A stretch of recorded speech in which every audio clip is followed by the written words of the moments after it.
Nandito ako sa Japan at kakain tayo kasi di ako makatulog, guys. Time check 1 AM na. Imbis na natutulog, kakain tayo. Buti na lang talaga sobrang lapit lang ng Family Mart sa hotel namin. Ito yung hotel namin, tapos ito lang yung Family Mart. 'Di ba sobrang lapit? Sobrang daming pwedeng bilhin, oh. Daming onigiri, oh. Kuha tayo neto. Mukhang masarap tong chicken and vegetables. Hindi naman ako sobrang gutom. May mga gusto lang ako itry. Kuha tayo netong favorite kong drink. Try naman natin tong blueberry na flavor. Tapos ganito din yung Yakult nila dito. Actually, pampatulog pala to. Akala ko Yakult talaga siya. Ito muna bibilin ko dito. Hanap tayo ng 7-Eleven. Ito guys, may nanap ako 7-Eleven.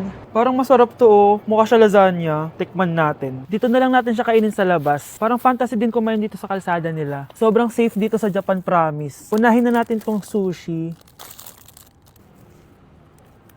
Alam nyo ba, kahit maglakad kayo mag-isa dito, sobrang safe, promise. Walang mga haras sa inyo. Walang kriminal, ganyan. Kaya ang sarap maglakad sa labas kasi alam mong safe ka, di ba? Tapos, sobrang babait pa ng mga Japanese. Swear. Pero sabi naman ng ibang Japanese, parang mas lang nila yon, pero ang totoo, ginajudge ka nila. Pero at least, di ba, mabait sila. Di kagaya na pumunta ako ng Hong Kong, sobrang sungit ng mga tao, sisigawan ka pa. Kapag may hinahanap ka, talagang tutulungan ka nila. Tapos palagi silang nakasmile. Kaya promise, Japan talaga yung favorite country ko. Last bite.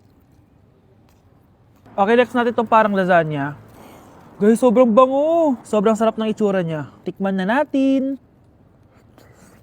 Ang sarap! Ito din yung gusto ko sa Japan. Sobrang sarap ng mga pagkain nila. Like, promise. Wala pa kami natitikman dito sa Japan na hindi masarap. Kaya every time na pupunta talaga kami dito, promise na yon, natataba kami. Pero okay lang, Japan to eh. Alam nyo, minsan, naisip ko na dito na lang kaya kami tumira. Pero ang naririnig ko sa ibang foreigners na nakatira dito, masaya lang daw dito as a tourist. Pero kung dito ka natitira at mag-work, nakaka-depress daw, ganyan nakakalungkot. Kasi sabi nila toxic daw yung work environment dito. Pero ako, kung titira ako dito, gusto ko forever tourist ako. Inumin natin to Yakult na nakakaantok. Last bite! Pabalik na ako ng hotel, guys, and inumin na natin to favorite nating drink. Medyo malansa siya, tas maasim. So, yun lang, guys. Bye! Eating only 7-Eleven for a day. Let's go! Ano ba gising na magkukontent ka? Patayo na dyan. Ala. Good morning, guys! So, ginising ako agad ni Bunch. 11 AM na. So, magbe-breakfast tayo. Alam niyo na kung saan. Papunta na kami. And yung 7-Eleven dito, guys, sobrang layo. Like, sa kabilang barangay pa. Hulaan niyo kung nasan ako. Nasa isang branch ako na binigay sa akin ni Daddy. Thank you, taxpayers! Wow, ang daming choices, oh. Umagang-umaga, samgyup sa lagad. Ano yan? Balik mo yan. Ano na naman to? Bayaran mo to, ah. Sabi di ba breakfast lang? Parang mag-fiesta na tayo dito eh. Let's eat! So, itry na natin tong spam musubi. Yan. Mas masarap yung sa Japan, pero masarap din naman to. Meron tayong samgyeopsal. Oh! Baho, ah. Wow ah. Next is lasagna! Favorite ko yan. Masarap siya, guys. Mantikan ko na makalimutan itong matcha latte from Chingu. Hindi ko siya gusto. Parang lasang artificial. Sarap niya! Two types of people. Ubos namin. Baka sabihin niyo hindi namin inubos. It's lunchtime, guys! So, kakain na naman tayo.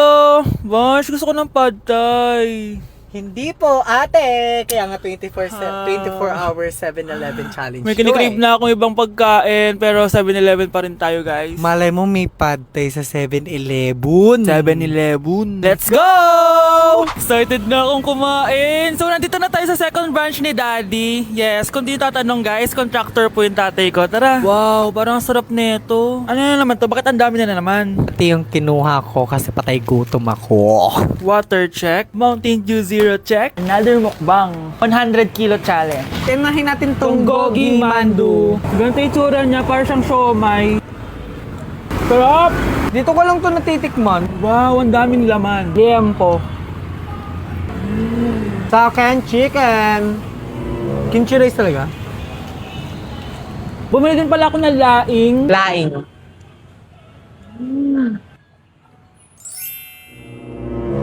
Hindi ko siya bet. For the dessert, May dessert pa? busog na naman! Kaya Next stop na namin is dinner! It's dinner time! So, it's 7:17 na ng gabi and medyo nagugutom na tong tao na to. Saan kaya tayo kakain? Ayan, saan pa ba? May sisig, oh. Let's eat this. Guys, may Bicol Express. Okay, mukbang na naman. Kuya, pabili nito lahat. Okay guys, mag-haul na naman tayo, no? Tara! Guys, una natin titikman nitong chicken fillet nila. Parang, Parang family chicken nga. Sarap. mana natin ng bulgagi. Sarap, di ba? Sarap! Unboxing! Sana secret. Oh my gosh! Ang sarap nito! Ngayon lang namin na-explore yung mga pagkain sa 7-Eleven sa Pinas. Sausaw natin to sa sabaw ng Bicol Express. Okay, next naman namin natitikman na itong sisig. Masarap naman pag maasim. Grabe guys, nabusog talaga ako, malala. Kaya naman, kung may challenge pa kayo guys, i-comment nyo lang dyan at gagawin namin yan. So yun lang guys, thank you for watching and see you on my next vlog. Wow, vlogger. Eating only Japanese food for a day? Let's go guys! Bunch, gising na! Ano ba yan? Nagbuko pa Japan, bilisan mo, tumayo ka na dyan, mag-empake ka na! Totoo ba? Oo! Excited na ako, Bunch. Mag-i-impake na ako. Pwede na to. Tara na, Bunch. Bunch, Hala, naniwala talaga siya, Diyos ko po. Bunch, tara na. Bilisan mo na. Wait lang, Bunch! Ano ba? Prank lang yun, chawot! Nakakainis naman to.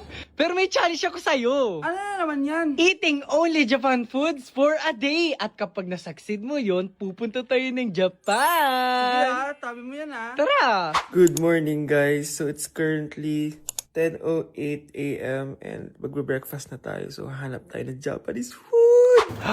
Guys, meron silang onigiri. May nakita akong Japanese drink ko, so try natin. Itadakimasu! Kainin na natin. So, nakalasa niya yung sa Japan. Wait, paano to? Hindi ko siya gets, pero ayan, ganyan siya.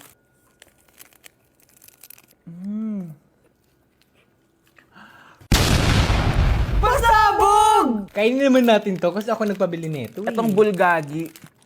Sarap. Tignan nyo guys yung loob nyo, oh. Kakabakar ko sa Japanese food. Tuturuan ko kayo kung paano magbuo ng onigiri. First step is... Ito pa? Okay, last etong salmon mayo. Tingnan natin. Mas ko yung beef. Subtle lang yung lasa niya. Hindi siya sobrang malasa gaya na ito. So, inom na tayo guys. Try natin to Milku. Milku, deodorant. Miku guys. Lasa siya Yakult. Sarap! Totoo ba? So yun lang naman sa breakfast natin. Excited na ako sa lunch and dinner kasi sa labas tayo kakain. It's lunchtime guys! And as usual, late na naman tayo magla-lunch. Ang kinikrave ko ngayon for lunch is ramen. So tignan pa natin kung ano pa pwede natin orderin na Japanese food. Guys, di ko alam na may entrance exam pala dito.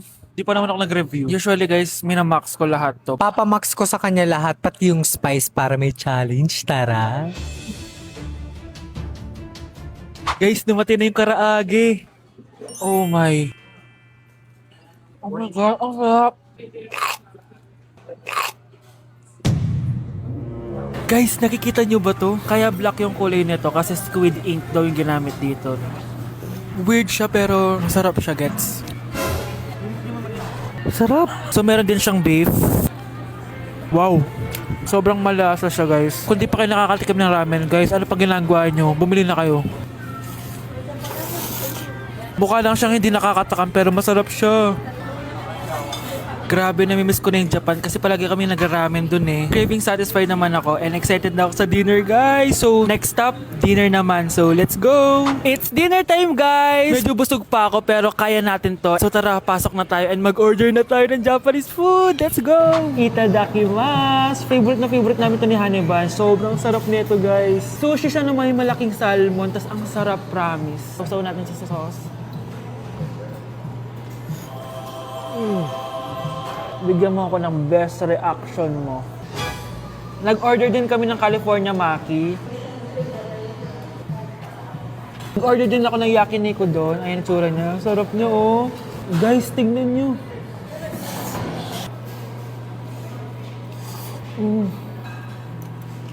Okay, next natin. Meron tayong tempura. Ang init. Nawalan ako ng gana. Hindi ko alam kung mahal siya, pero 400 plus to. Itong dalawang stick lang na to. And authentic Wagyu daw to. Kuwang-kuha niyo sa Japan. Sobrang busog. So yun lang naman mga anteret. So yun lang guys. Thank you for watching this video. And sobrang nabusog ako and nasatisfy ako sa kinain ko ngayon. Mag-comment kayo kung ano pang gusto nyo i-challenge sa akin at gagawin natin yan. And guys, we're going to Japan soon! Kasi nagawa ko, di ba? Sabi mo, lilibre mo ako ng ticket sa Japan. Arigatou gozaimasu! Bye!